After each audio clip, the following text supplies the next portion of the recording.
Boa noite, meninos e meninas da transformação. Hoje a gente vai conversar com Fernanda Prota, psicogerontóloga. Vamos falar sobre a comunicação não violenta, como criar relações interpessoais muito mais empáticas, mais saudáveis e não violentas. Pessoal, esse tema que é a comunicação não violenta, ele está em pauta, principalmente nesse momento que a gente sabe de quarentena aí, onde a pandemia está gerando muita ansiedade. E eu trouxe até uma outra convidada que falava do índice de violência mesmo doméstica que aumentou. Então é uma ferramenta maravilhosa que a gente pode adotar no nosso dia a dia, poder trazer relações não violentas. Praticar aí o ahimsa, como dizia o... A Fernanda chegou! Oi, Boa noite, Fernanda. boa noite. Tudo bem? Tudo bem, graças a Deus. Fernanda, seja muito bem-vinda. Muito Gratidão obrigada. por aceitar o convite. Eu vou te introduzir aqui, te apresentar. Já falei um pouquinho, mas eu acho que é legal. E depois deixo a palavra para você se apresentar, contar um pouco da sua história, da sua formação. Antes eu quero, Ótimo. mais do que tudo, agradecer a sua presença, mas eu quero agradecer a sua mãe, porque é uma querida, uma pessoa que, imagina, eu acho que eu fiquei uns 10 anos na Clicerve, ela foi minha paciente, aí a gente retomou o contato agora comigo aí fazendo esse trabalho da meditação e da menina da transformação. E eu sei que ela apoia, que ela gosta muito, sempre está aí torcendo pela menina da transformação e por esse projeto, ela acredita muito, fez participação aí dos 21 dias de meditação. E ela me falou, Fernanda, que você consultou lá atrás, ela está agora fazendo um trabalho muito bonito e tal, e teve tudo a ver com esse movimento, né? Então, assim, você fez a psicologia e se especializou em gerontologia. Eu já trouxe Isso. várias convidadas aqui, que a Gisele, que teve com a gente, eu acho que, se não foi semana passada, na outra, ela é terapeuta ocupacional especializada também nessa área, que idealizadora de projeto social de empreendedorismo aí com a terceira idade, e teve outras pessoas, trouxe geriatra, porque foi um movimento, assim, principalmente no início da pandemia, que as pessoas estavam com muita dúvida de como ajudar as pessoas mais Os velhas. idosos, né? Porque estavam isoladas em casa e aí faz exercício, não faz, tô sentindo aperto no coração, vou no médico ou não, tô com muita saudade do meu neto, posso vê-lo, posso não. Então, assim, trazendo isso. Pode ser que num outro momento você volte, eu acho que é muito interessante, porque a gente está em outra fase, né, da pandemia, e talvez a gente fale sobre isso, mas hoje o tema que eu adorei, o tema que você escolheu, que faz todo sentido também para esse movimento. Eu trouxe uma colega aqui que ela é palestrante, ela foi falar sobre a questão da violência doméstica contra mulheres, que aumentou nesse período de pandemia. Então, assim, tem muita Uhum. transformação positiva acontecendo, muita gente transformando positivamente, melhorando as relações, pais mais atentos com os filhos, famílias se aproximando, mas também existe o contrário. Então, eu acho que é muito pertinente, né, esse tema que você traz. Então, mais uma vez, bem-vinda. Deixo a palavra para você contar a sua história, para você falar para a gente, assim, por que esse interesse na psicologia, principalmente nessa área, o que te motivou, e daí a gente dá sequência na entrevista, que é a parte da comunicação não violenta. Tá, joia, né? Eu que agradeço a oportunidade, né? Eu acho que quando a gente faz uma live, assim, explanando algum tema, a gente acaba aprendendo mais, né? Tem as perguntas também, eu acho que no final você deixa aberto, né, para as pessoas. Sim. Então, quando eu fui fazer faculdade, eu fiz curso técnico de turismo aí na Fundação Torino, em Belo Horizonte. Então, quando eu fui fazer faculdade, eu comecei a fazer hotelaria e psicologia. No primeiro semestre, eu fiz os dois. só que estava ficando muito corrido, não estava conseguindo me dedicar a nenhum dos dois bem, né? E eu escolhi o que eu sempre quis, que é psicologia. Sempre fui a conselheira da turma, essas coisas, sabe? Mas vai muito além do que dar conselho para os amigos, né? Lógico. Mas já tinha essa característica sempre na psicologia. O meu primeiro estágio foi com criança, né? Mas eu tenho um carinho muito especial por idosos, principalmente com a convivência com meus avós. Eu acho que isso, né, é muito importante, essa intergeracionalidade, né, ter a sabedoria dos avós, o carinho dos avós, a presença. Isso foi muito importante no meu crescimento, né? E eu acho que foi por isso que eu escolhi a Geronto. Também pelo envelhecimento populacional, tem uma demanda a mais para essa população. Mas você tem que gostar, né? Não é só por uma demanda que você vai procurar isso. Mas eu me encontrei com eles, assim. Eu tenho um carinho especial por essa população e é o que me realiza mesmo. Eu gosto de trabalhar com criança. Na clínica eu não trabalho com criança. Eu sempre encaminho para uma colega minha. Mas adolescente, jovem, adulto, eu trabalho. Mas a minha paixão mesmo é o público idoso, né? Com os idosos, sim. Essa é uma população que não vai crescer. A Gisele até trouxe pra gente, ela falou assim, olha, a gente tem que pensar que ou a gente vai morrer antes, ou a gente um dia vai ser idoso. Então, para trazer essa reflexão também de como a gente está deixando esse espaço para os idosos, como que a gente está acompanhando essa transformação e como a gente está se cuidando também para ter uma longevidade aí com qualidade de vida. Essa era uma questão que ela trouxe muito forte, assim. Eu acabei fazendo uma palestra de meditação para o pessoal do envelhecimento ativo e precisei estudar algumas coisas e fiquei impressionada com a questão de estatística e perceber que, de verdade, é um nicho tão forte que as pessoas do marketing, assim, estão investindo muito, porque tem tendências que é para os 60 mais, assim. Então, eu fiquei impressionada quando eu fui buscar as estatísticas e falando exatamente isso. Então, assim, é um público que não para de crescer e que provavelmente a gente vai estar vivenciando em breve aí esse perfil com uma melhor qualidade de vida, com mais condições do que com certeza nossos avós tiveram, né? Com uma tecnologia mais avançada, a medicina também. Então, acho que isso é uma parte interessante. Mas nós não vamos falar dela hoje em específico, fica aí. Hoje. Vamos deixar para próximas oportunidades, né?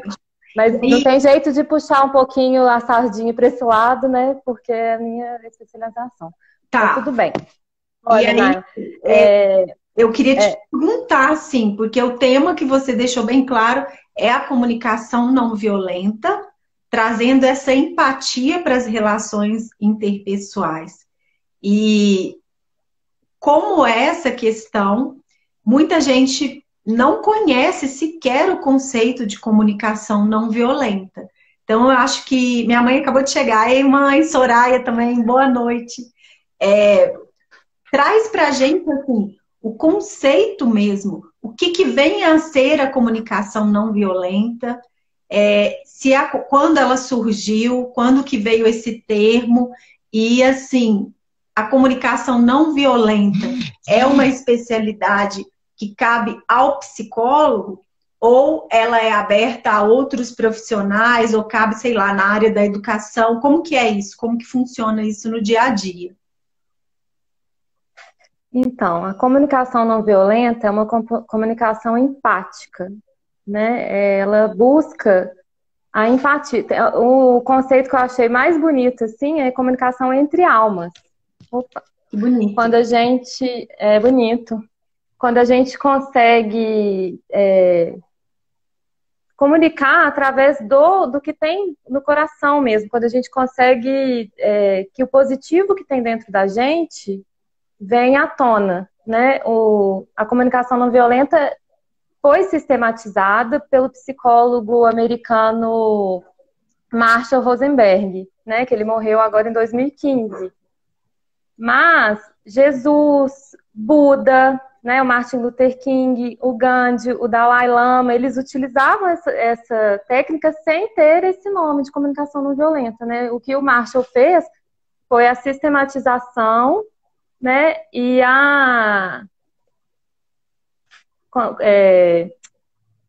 fugiu a palavra aqui, mas ele sistematizou e por ele ficou sendo conhecida, né, a comunicação não violenta. Essa era a palavra que você estava procurando, mas você falou que sistematizou, mas vamos dizer assim, criou uma técnica dessa comunicação, porque parece que essas pessoas faziam intuitivamente. E aí ele criou intuitivamente. Uma metodologia, enfim. Sim, uma metodologia. O livro dele, né, Comunicação Não Violenta, é Técnicas de Comunicação Não Violenta no Trabalho, e tem um subtítulo. Só que ele mesmo fala que não é uma técnica, né, é uma vivência. A gente aprende uma vivência, né, na prática mesmo. Eu acho que a gente lê, às vezes, se não colocar em prática, não adianta nada. Um exemplo da comunicação não violenta é na prática mesmo. Tanto que os cursos de formação mesmo, né, são muito de dinâmicas, né, de práticas. Até eu estava revendo uns workshops que ele fez, né, antes dele falecer. Ele fala muito pouco sobre conceitos, né? Ele faz na vivência mesmo o que seria essa comunicação, né? É uma linguagem, um tipo de linguagem, um tipo de atitude mesmo, né? E você falou que não é restritiva ao psicólogo, né? Ela pode ser utilizada em qualquer área, educacional, profissional, né? Nas relações, né? Uhum. A gente utiliza ela na relação intrapessoal, que é conosco mesmo, né? Quando a gente faz essa reflexão, porque às vezes... deixa eu voltar um pouquinho. Quando a gente pensa em... Antes de você voltar, eu ia te falar, quando você deu o exemplo, eu acho que é bem parecido com a meditação, porque a meditação, eu posso ler tratados de meditação, eu posso ter uma pilha Tem um livro que eu gosto muito, eu não sei se você sabe disso, é o livro do Daniel Goleman, que fala não da inteligência emocional, mas veio antes da inteligência emocional. Ele foi um psicólogo que ele teve 2 anos de viagem pela Ásia, e não sei se por ele ser muito científico, ele relatou um livro que chama Meditação. Várias técnicas de meditação, e cada uma chegando no máximo delas. Então, por exemplo, esse máximo seria a iluminação, o outro nirvana, o moksha. No catolicismo seria a beatificação, o santo. Então, ele usa isso e a partir desse processo da meditação, ele cria a inteligência emocional. E eu percebi claramente que uma coisa é o conhecimento, é o conceito. A outra coisa é quando a gente aplica. Então, por isso que eu estou muito forte nesse trabalho, que eu falo, pessoal, venha experimentar. Porque falar da meditação e não vivenciá-la, não experimentar, não importa a dificuldade, os obstáculos, né, os bloqueios que você vai ter que vencer para poder conquistar isso, mas é muito importante a vivência. Sem a vivência, é quase que um conhecimento vazio, assim, porque se a gente não conseguir aplicar, não faz sentido. Então, na hora que você falou isso, eu entendo muito dessa forma. Eu posso ter o livro dele inteiro, mas se no meu dia a dia eu não conseguir colocar, é como se eu não tivesse aprendido, né? Então, pode voltar aí nessa história que eu te cortei, mas é para pegar esse gancho, assim. Não, imagina. Fica à vontade, Junai. Quando a gente fala de violência, a gente pensa muito em violência física, né? Mas a violência pode estar na comunicação também. A palavra pode machucar sem que a gente perceba. Então, o tipo da comunicação não violenta é a gente perceber primeiro essa violência, né? Que pode ser de várias formas, o julgamento, críticas, né? E o modo que a gente coloca, né, essas palavras, às vezes faz total diferença. Tanto o tom, né, o modo que a gente se posiciona. Não é ser bonzinho o tempo inteiro, não falar que nos incomoda, é ser assertivo, né, mas de uma forma empática. Uhum. E essa forma de se conectar com o outro, né, trazendo essa conexão, que vai trazer essa empatia, que vai criar compaixão, né? Como eu falei no começo, que dos conceitos que eu mais gosto é essa comunicação de almas, e é isso, porque a gente vai, né, se transformando mesmo, menina da transformação. Aqui, a gente vai se transformando mesmo. eu lembrei da frase era de Che Guevara, que falava, hay que ser eterno, hay que ser duro, pero sem perder la ternura. Perder la ternura, jamás. Então, assim, a gente vai falar a nossa verdade, mas de uma forma mais assertiva, sem ferir, né? Eu passei muito por esse aprendizado, ainda passo, que eu falo que a menina da transformação em transformação, acho que não é da noite para o dia que a gente aprende, né? De repente, é uma vida tendo um aprendizado.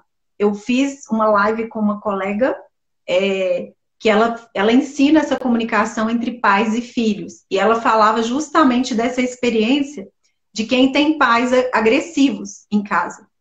E eu tive um pai muito bravo. Minha mãe, graças a Deus, não, que equilibrou muito. Mas meu pai, ele era muito bravo, ele era muito agressivo. E depois de muito tempo eu fui descobrir que é uma forma de violência, né? Não é a violência, mas deixa marcas. E às vezes a gente pode também ter aquela história do agressivo passivo, que já que me veio, eu queria até que você trouxesse esse conceito assim para as pessoas, porque muitas vezes a gente acha, fulano é tão calminho, né? Mas por que o que ele falou tá doendo no meu estômago, assim, né? Então, é o agressivo passivo, que meu pai era o bravo, bravo mesmo, que era óbvio que você percebia a bravura. Externava, né? Externava. Mas o passivo, ele fere muito. Às vezes eu falava assim, meu Deus, o que essa pessoa me falou, acho que se ela me batesse ia doer menos. Então, esse conceito que eu falo, muitas pessoas às vezes não trazem esse conceito, não conhecem mesmo, ou conhecem, mas não conseguem observar em si mesmo, na dinâmica familiar. Então eu falo, Fernanda, que a gente pode trazer uma coisa assim, de repente, bem, eu não sei qual que é a sua intenção, a forma de colocar, mas com exemplos práticos para as pessoas, às vezes, até entenderem. Sim, eu até escrevi uns exemplos aqui para mas, igual você falou, né, da agressividade passiva. Às vezes não é a pessoa fala uma coisa muito crítica, com ódio, né, com preconceito, sem mudar o tom de voz, né, sem externar uma violência muito, né, ativa, mas essa violência passiva, ela agride também, machuca, né? A gente tem que dar importância às palavras, porque as palavras machucam, podem esconder vários traumas, né, que a gente tem, pode trazer uma ferida que às vezes a gente não sabe, né, igual você falou, ele falou uma coisa que me machucou tanto e eu não sei porquê, né, e essa comunicação que deve ser trabalhada, né, de uma maneira melhor, de uma maneira mais empática, porque às vezes essa maneira que ele falou, uma crítica, né, tão pontual, pode ser colocada de uma outra maneira, né? A não violência, né, ela gera gratidão, né, compreensão, preocupação, né? Quando a gente conversa com o outro, às vezes a gente, tô contando alguma coisa, às vezes a pessoa não tá, é uma escuta ativa que o Rosenberg fala, sabe? É uma escuta de total atenção na outra pessoa. Às vezes a pessoa tá escutando, mas já tá pensando em alguma interferência que ela quer fazer na fala da outra, né? Quer contar um caso que tem a ver, que não tá ligado muito na história da pessoa, né? Então essa escutativa também é uma coisa difícil, né? Quando a gente pergunta para o outro, como que você tá? Quantas vezes a gente está perguntando só por perguntar, né? Às vezes você não escuta o que o outro vai falar, né? Na correria do dia a dia, como é que você tá? Nananã. O outro vai começar a falar, às vezes não fala tá tudo bem, né? A gente também responde de uma forma automática. E às vezes não tá tudo bem.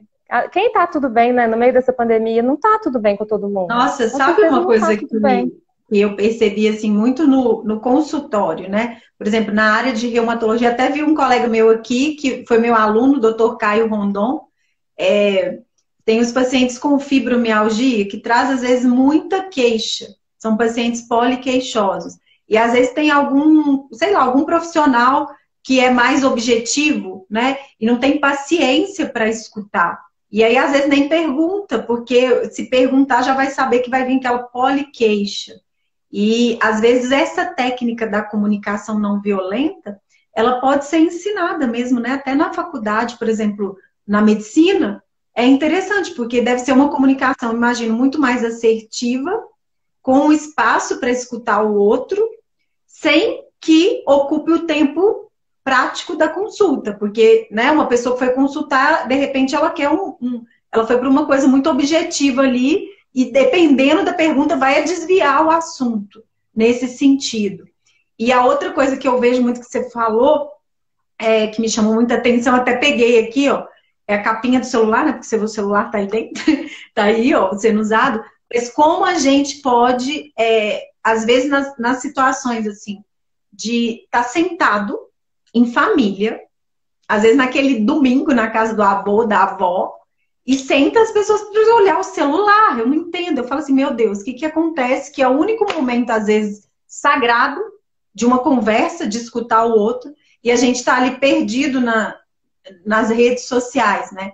Então você está falando de algo muito mais profundo, que é escutar ativamente, que é um exercício. Sim, essa conexão, né? É um exercício. É uma coisa que a gente vai aprendendo aos pouquinhos com a prática, né? A gente sabe a teoria, mas na prática é a vivência mesmo da coisa, né? Então, vou entrar um pouquinho na parte teórica, tá? Eu vou dando sempre exemplos. Eu vou dando sempre exemplos, tá? Tá. Pessoal, violência... quem quiser perguntar, porque a Fernanda vai começar a dar exemplos práticos. Quem quiser perguntar para ela aqui durante... Só levantar a mãozinha aí que eu chamo. Isso. Aí a gente interage aqui. Não precisa esperar chegar ao final se alguém quiser uma pergunta. Ou fazer alguma, sim. Né? Alguma interação. Alguma observação, sim. Primeiro, né? A gente se comunica em 3 níveis, né? É o nível intrapessoal, né? Comigo mesmo. O interpessoal e o sistêmico. O interpessoal é entre pessoas e o sistêmico, os sistemas que a gente está inserido, né? Em família, sistema de saúde, sistema educacional, né? E a comunicação não violenta, ela traz benefícios em todos esses sistemas, né? Quando a gente reflete o modo que a gente às vezes é violento com nós mesmos, né? No modo de nos criticarmos, né? Às vezes a gente é condescendente com o outro e não tão carinhoso consigo mesmo. Então, essa reflexão traz um crescimento pessoal, né? E o crescimento externo nas relações. E, às vezes, os sistemas são disfuncionais, né? E a gente consegue ser funcional através dessa comunicação não violenta desses sistemas. Né? Muita gente pergunta assim, mas e se eu fizer a minha parte de comunicação não violenta e o outro não fizer? É muito comum isso, né? Sim, mas a mudança, né, tem que partir de alguma maneira, de alguma parte, né?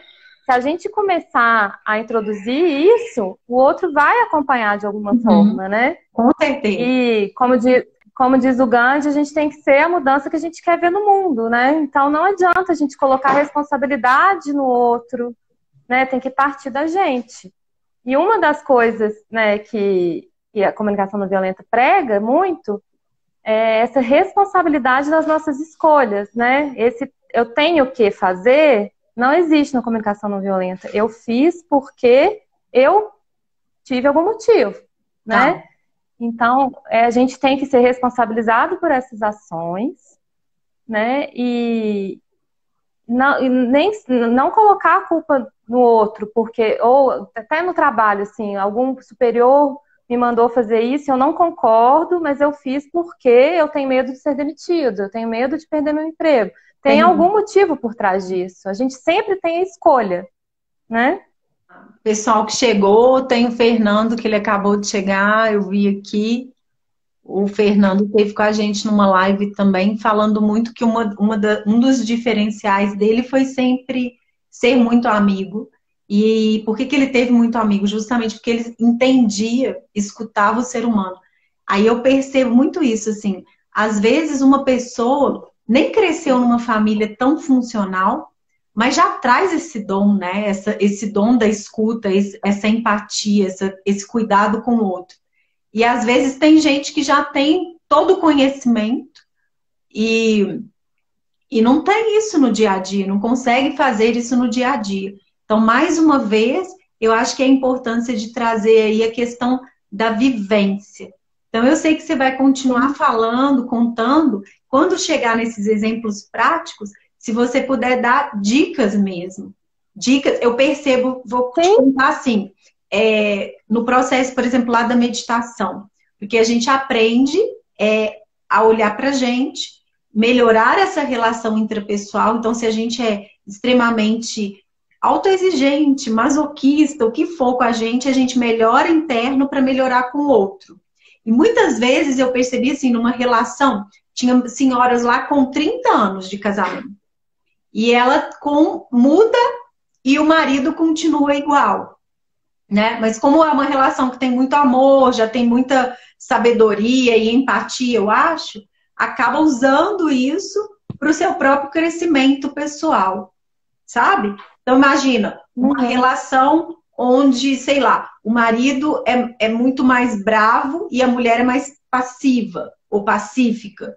E ainda ela se desenvolve na meditação. E aí que vem junto essa comunicação não violenta, o desenvolvimento do amor próprio e, consequentemente, o amor com o outro. Como fazer quando tem esse desnível também numa família? Eu gostaria, é uma pergunta que me veio agora, tá? Que eu gostaria de responder ao decorrer, assim. Paulo estava falando, né? Esse desnível é difícil de equilibrar, mas se tem uma pessoa que é mais pacífica, né? E introduzir esses meios pacíficos na relação, a outra pessoa é uma questão sistêmica também, né? Do equilíbrio do sistema. Né? Se a pessoa for mais pacífica, usar essa linguagem mais empática, né? Mais compassiva, a outra pessoa vai ver que tem alguma coisa errada, né? O que está acontecendo que eu sou mais reativo às vezes, né? Mais violento no meu meio de comunicar. E também essa pessoa pode chegar para conversar e se expor esse lado que está incomodando, né? Que é um ruído na comunicação aí. Sendo assertiva, sem ser violenta, expondo os fatos, né? Porque quando, igual os exemplos práticos, né? Igual vocês falaram as dicas. Na comunicação não violenta, a gente não fala você me fez sentir assim, né? Eu me senti assim porque você... Nananana, né?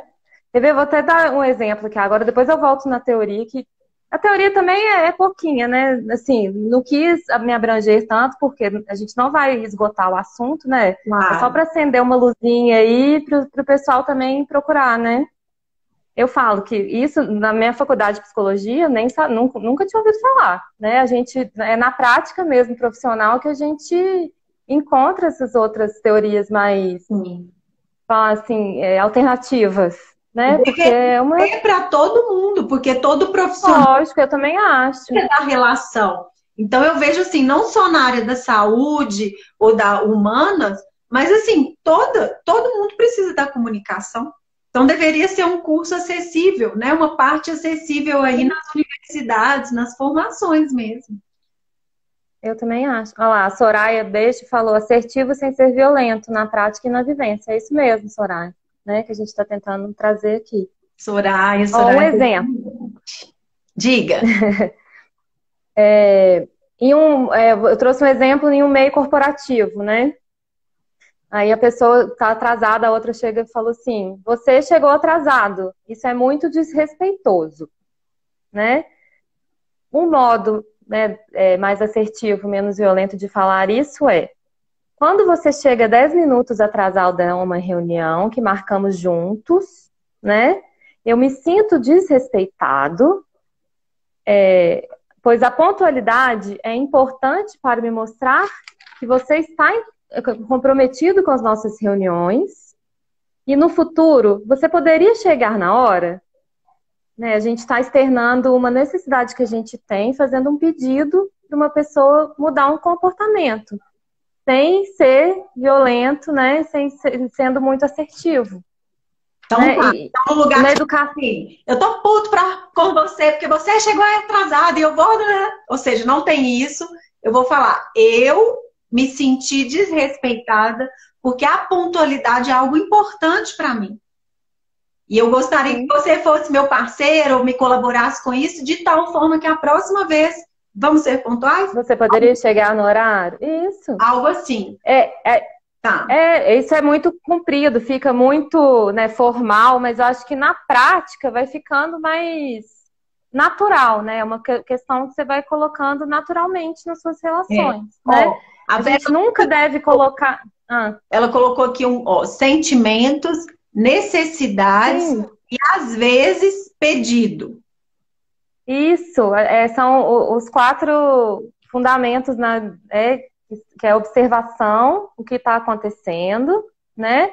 Os sentimentos, o que eu estou sentindo com isso, as necessidades que a gente tem que expor através, né, das nossas falas, e às vezes um pedido para o outro de fazer, de ter um comportamento diferente, né? Uhum.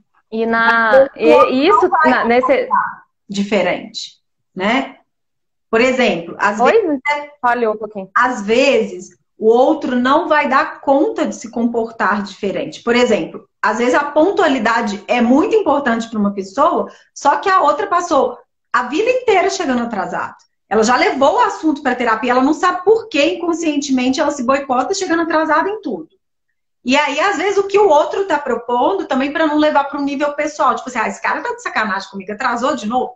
Não, ele faz isso com todo mundo, a pessoa faz isso com todo mundo porque ela se boicota no processo. Então, eu acho que também, muitas vezes, a gente entender que às vezes a gente está fazendo um pedido que a outra pessoa ela não tem condição ainda, ou talvez nem passou pelo processo para entender que aquilo ali para ela é muito difícil, ou talvez nunca vai mudar. Porque também a gente não pode colocar, foi um aprendizado da meditação, Fernanda, que foi assim, eu não posso colocar expectativa no outro. Sabe? Sim, e da comunicação não violenta também. Para mim, eu vou ser pontual. E eu vou pedir para que as pessoas cheguem pontuais. De repente, eu posso até colocar uma regra, 15 minutos de atraso, que é coisa de brasileiro. Fora do Brasil, muitas vezes não acontece isso, né? 15 minutos de atraso, a porta fecha. Aí já teve uma regra ou um combinado, e aí a pessoa já sabe que se ela não chegar dentro de 15 minutos, ela não vai entrar na reunião. Vamos colocar uma situação assim. Porque às vezes a gente pode até fazer, mas se o outro vai cumprir ou não, não tem como saber, né? Não tem, mas a gente externou a nossa necessidade, né, que ele chegue na hora, porque a pontualidade é importante para mim e é um compromisso que ele deveria ter, né? Então, a gente faz esse pedido, mas se a gente vai ser atendido ou não, isso não depende da gente, né? E essa expectativa também, né? A gente não pode colocar a responsabilidade dos nossos sentimentos no outro.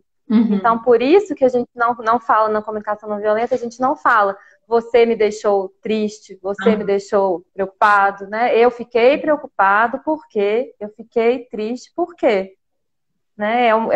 É um exercício a se fazer, porque é difícil no dia a dia a gente não jogar essa responsabilidade no outro pelos nossos sentimentos, né? A Vera Lúcia colocou aqui sentimentos, necessidades e às vezes o pedido. São os fundamentos, né? Que eu trouxe o exemplo antes de trazer um pouco da teoria, né? E nesse exemplo, né, a observação é quando você chega 10 minutos atrasado da minha reunião que marcamos juntos, né? O sentimento, eu me sinto desrespeitado, né? Mas a pontualidade é importante para me mostrar que você está comprometido com os nossos encontros, então é minha necessidade. E o pedido no futuro poderia chegar na hora, né? Então, isso são os 4 elementos num exemplo prático. Tá. Né? Ok, muito bom isso. Agora tem uma outra questão que eu estava até pensando aqui. Porque, por exemplo, de repente você se comunica não violento, mas o outro não encarou isso. E aí a gente tem o nosso limite também, né? Que, por exemplo, vamos supor que seja numa empresa, não vou colocar numa situação familiar. Vamos supor que seja numa empresa e tem um nível de excelência lá e você quer chegar em tal pontuação e tá ótimo, vocês dão treinamento, capacitação e etc. E a pessoa já foi avisada não sei quantas vezes, ela não consegue melhorar aquele ponto. Aí aquilo ali, de repente, faz com que a pessoa seja desligada daquela equipe. Porque isso pode acontecer na nossa vida. Ou seja, vamos supor, vou colocar uma situação talvez mais extrema, porque fica mais fácil da gente entender. Mas uma mulher que é violentada, ela até perdoou o parceiro. Aí o parceiro vai lá e fala que vai melhorar e faz tratamento não sei o quê. E aí é violentado de novo. E aí ela realmente decide pela separação. Porque ela não tolera, aquele ali é o limite. Isso também é entendido como algo não violento consigo mesmo, porque se submeter a uma relação de violência também é algo que faz parte disso tudo. A comunicação não violenta é clara no estabelecimento desses limites, também é claro que ele é individual, mas isso também é muito claro. Sim, é claro, assim, não se colocar numa posição de uma situação violenta, né? Se subtrair desse ambiente, né? Que é o sistêmico que não está saudável, né? Salutar para a pessoa. Então, se subtraia disso, porque também não somos santos, nem, né? Para conseguir aguentar uma situação dessa, né? Ainda mais em situações de violência doméstica, né?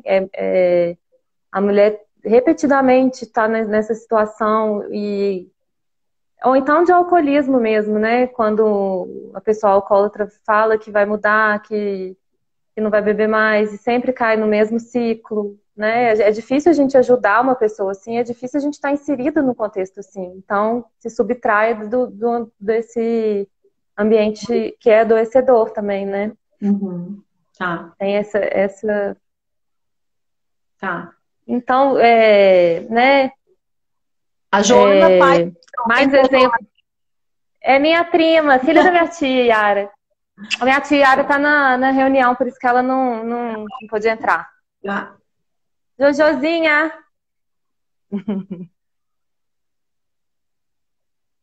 Tem hora que a autoempatia é dar um tempo. Isso mesmo. Quem que falou? Eu tô vendo várias pessoas conhecidas aqui, ó. Camilixa. Ah lá. Entrou. Isso mesmo, né? Que a Vera colocou. A autoempatia é dar um tempo. É esse distanciamento, né? Porque tudo tem limite, Sim, né? Vamos lá. Agora é difícil também, porque assim, essa coisa da comunicação não violenta que você está falando, entra muito nesse quesito da compaixão, porque eu falo assim, às vezes a pessoa, um alcoólatra, ele está doente, alcoolismo é uma doença, né? É uma dependência que a pessoa tem. Então é complicado, porque ela não dá conta nem dela mesma, como que ela vai relacionar? Ela tá sabotando, ela está se autodestruindo. Como esperar de alguém que se autodestrói um relacionamento saudável? Né? É difícil isso. Ó, a Soraya colocou, às vezes é melhor sair de cena, distanciar. Tudo tem limite mesmo. Tudo tem limite. Sim, é importante a gente identificar esse limite, né? Porque às vezes a gente se desgasta pelo outro, né? Numa relação não saudável. E é importante a gente identificar esse limite e sair de cena mesmo. Né? É uma coisa saudável pra gente, né? Uhum. E uma pessoa que ama a outra, ela vai querer sim perceber a necessidade. Eu penso assim, imagina uma mãe amorosa, ela sabe, ela reconhece as necessidades do filho, ela busca dar essa proteção, que essas necessidades elas sejam cumpridas, assim. Então, numa relação de respeito, que seja entre parceiros, amigos, profissionais, né, de trabalho, eu acho que respeitar a necessidade do outro, né, desde que também não agrida a nós mesmos. Então, acho que tem várias, é muita variável aí, e Eu queria ouvir mais, assim, me dar mais exemplo, Sim, contar mais. eu queria falar um pouquinho da educação não violenta, né, que utiliza os conceitos da comunicação não violenta e também da educação positiva, né, que está muito em voga agora. A educação não violenta, né, porque antigamente era dar uma palmadinha, né, para a criança aprender, né. A educação não violenta, ela leva em consideração o desenvolvimento neurobiológico da criança, né? Porque às vezes a criança não vai entender uma explicação que a gente vai dar no momento, né? A gente tem que é uma relação horizontal, não tem verticalidade, sabe? De hierarquização, do pai mandar, vai pro seu quarto, menino, faz isso, menino, sabe? De mandar mesmo. Você falou que seu pai era um pouco assim, né? Pouco não, ele era muito. Assim. Ele era totalmente. Não era pouco, não. Então, é uma relação baseada muito em respeito, né? Na compaixão mesmo. Então, quando a criança tá com raiva, né? Tá com raiva, tá chorosa, tentar que a criança coloque esses sentimentos em palavras, né? Tentar explicar, para tentar entender o que ela está sentindo. Né? Eu sei que criança muito pequena não vai dar conta de fazer isso, depende da idade, então, respeitando, né, o desenvolvimento neurobiológico da criança, mas dá muito mais chance, né, da criança se desenvolver num ambiente favorável, porque ela sabe que ela vai poder conversar, né, na base do diálogo, na base dar atenção para a criança, né, porque às vezes é cansativo, né, a criança demanda muita atenção, mas isso é fundamental para o desenvolvimento dela, né? Porque é mais fácil, lógico, colocar de castigo, ou não explicar porque está errado, né? E a educação positiva tem essas mesmas bases, né? Que até em Brasília tinha quando eu morei em Brasília 2 anos, então eu tinha muita amiga com criança pequena, eu ia nesses eventos assim que tinha roda de conversa, né? Que é um das dinâmicas também da comunicação não violenta, fazer essas rodas de conversa, né? De troca de experiências. E é muito, muito interessante. Eu não tenho filhos ainda, mas com certeza eu vou me aprofundar nesse assunto quando eu tiver, para poder ter uma comunicação mais assertiva, né? Sem violência, e escutar mais a criança. Essa escuta mesmo ativa, escuta empática, né? Que às vezes a gente não dá esse lugar para a criança, essa importância para ela, mas que ela vai conseguir desenvolver, né? Vai aprender a falar dos sentimentos, vai poder falar de si mesmo, né? Sem tapinha na bunda de jeito nenhum. Fernanda, a meditação, né? Que eu fui para o centro de meditação, aí a gente tem um sistema que a gente aplica. Uma das partes do sistema, ele é uma mescla de técnica oriental com ocidental. A oriental é aquela parte da meditação em si, silenciosa, observação. E a ocidental, digamos, é a catarse emocional. Então, é aquela criança, vamos dizer assim, ou a gente, né, quando toca a nossa criança ferida aí, que de repente tem uma raiva, e aí ao invés da gente agredir o outro e jogar a nossa carga para o outro, a gente pega de repente uma almofada e bate na almofada, ou grita no paninho, sei lá, qualquer coisa para que essa emoção passe pelo corpo, mas que você não jogue essa carga no outro. E na evolução da metodologia, eu até tive a oportunidade de fazer, porque eu fiquei mais tempo lá. Então eu fiz o facilitador, que é ensinar para o adulto, né? E o facilitador nível 2 e 3 que você leva para as crianças e para a escola. E é difícil, porque assim, como que a gente vai ensinar uma criança se eu mesma não tive isso?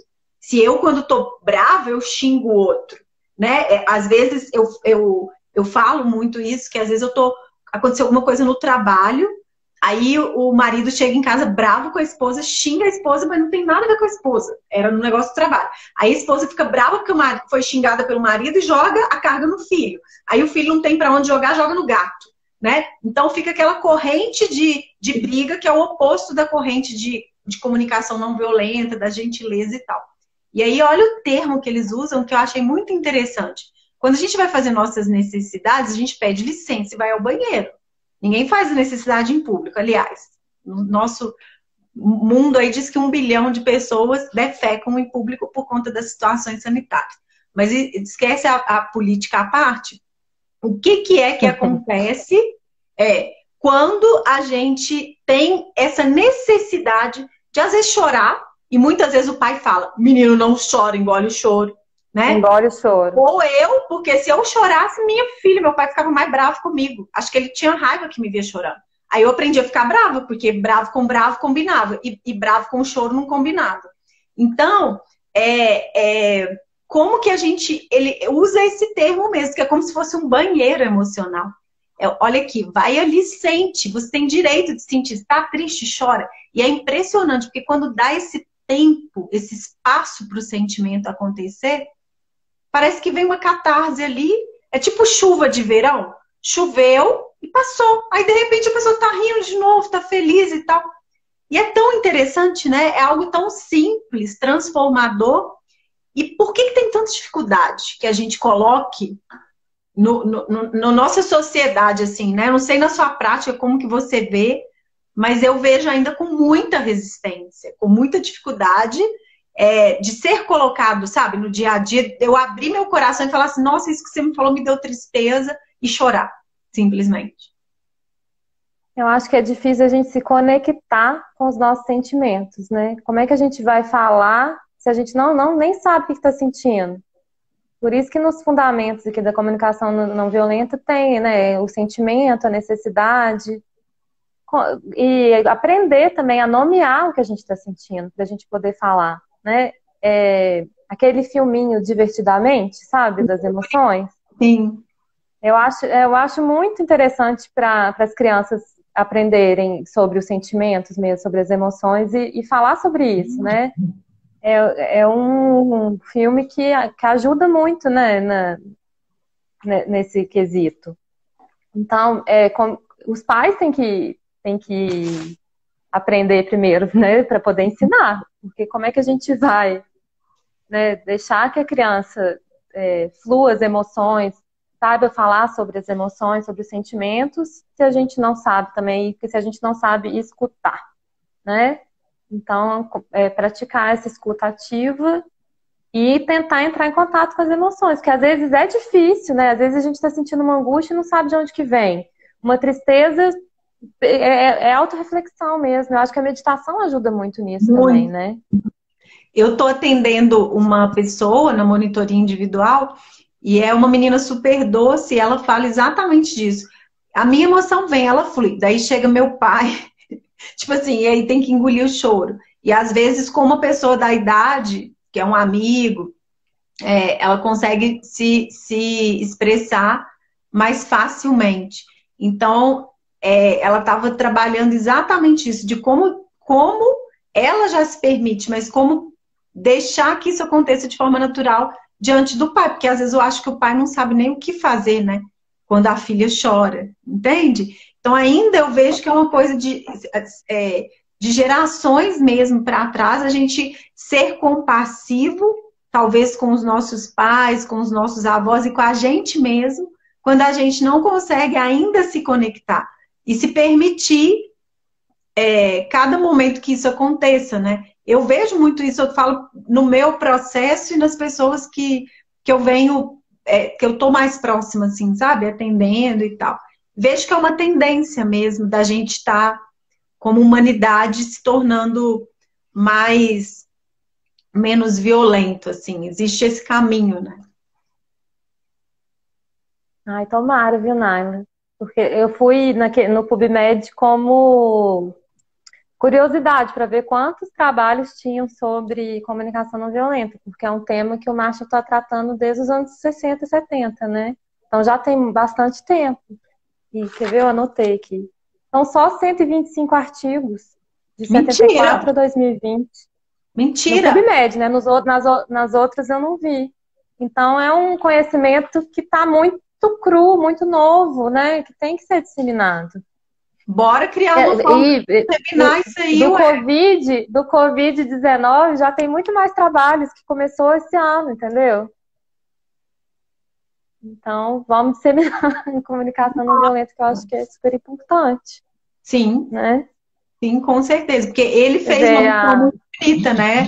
O Marshall, na vida dele, eu acho que ele cumpriu a missão dele. Eu vi um pouquinho antes, eu li de curiosidade, porque a gente ia fazer essa live, falando que ele foi em vários lugares, assim, que era de conflito mesmo, pesado, né? Conflito, né? São países de guerra, né? Guerra. Mais de 65 países, né? Se você quiser trazer esses números que você pesquisou, porque é muito interessante isso. Eu pesquisei. Quer ver? Eu estou procurando aqui onde que eu escrevi. Eu vi que ele falou... Ele foi guia... ele foi guia de resolução de conflitos em mais de 65 países. Olha que legal. Ele foi... Quem treinou ele foi o Carl Rogers, que é de psicologia humanista. Não é da mesma... Tem alguns conceitos em comum, mas ele foi além, né? Aqui ele fala, uma pessoa está perguntando, mas deve ser pelo período de ditadura e muito machismo? Olha, pode ser, né? Não sei, mas machismo ainda existe, e muito, e muita gente pedindo a volta da ditadura. Então. Ainda bem que existem pessoas mais esclarecidas, né? Que eu acho que sim, igual eu falei, que tem que começar por alguma parte, né? Que a gente encontre pares para conversar, né? Na comunicação não violenta tem uma das práticas a gente ter um par empático, né? Para a gente conversar e trocar ideia toda semana e depois junta um grupo todo mês, né? É bem legal. Você tem algum grupo assim que você trabalha ou já tem essa ideia? Já pensou no trabalhar? Ainda não. Eu comecei... É porque eu tenho pesquisado sobre isso já tem um tempo, que já me interessou, né? Que eu vi a primeira vez foi quando eu fui fazer um estágio no hospital, né? Que eu fiz um estágio aí em Belo Horizonte, no Hospital do Luxemburgo, ainda em época de faculdade, né? E eu trabalhava com paciente terminal.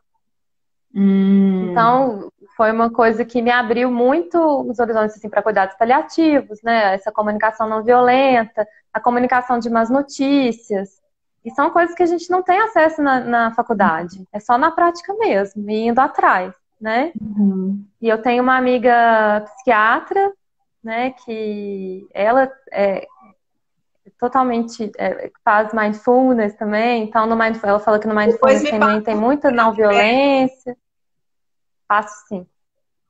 Então, ela fez... Eu participei agora, né? Esse final de semana e no passado, a gente fez uma escutatória com profissionais de saúde, né? Que foi essa troca de experiências. Então, eu estou começando.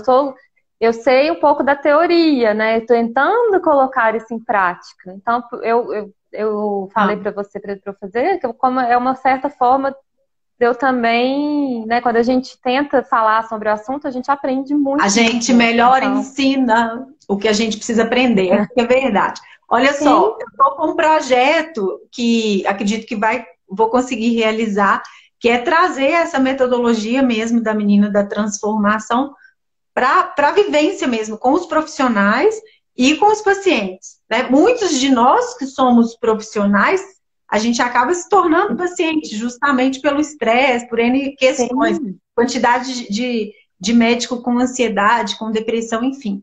E aí, de repente, a gente pode colocar a comunicação não violenta nesse modo que é da metodologia, que seria do AR, que trabalha exatamente a questão de saúde mental, que é onde entra a meditação, a atenção plena, e esse exercício da comunicação não violenta. De repente, isso pode entrar, né? Eu achei bem interessante. Quero muita curiosidade, eu pesquisei rapidinho, assim, eu vi que muita coisa da meditação acaba levando a uma comunicação não violenta pelo próprio processo de empatia que vai dando na gente, o altruísmo. Mas, assim, essa técnica, da forma que ela é feita, que pode ser praticada, que a gente pode fazer em grupo, em oficina, sabe? Em treinar mais, não só Na atrás. vivência mesmo, né? Na prática. Então, achei muito legal. De repente, a gente pode conversar depois para dar uma sequência, Sim, claro. né? Achei muito legal. Ô, Fernanda, deixa eu te contar, tem 4 Oi. minutos só. O tempo passa muito rápido. Nossa. E aí, eu abro para pergunta, eu acho que...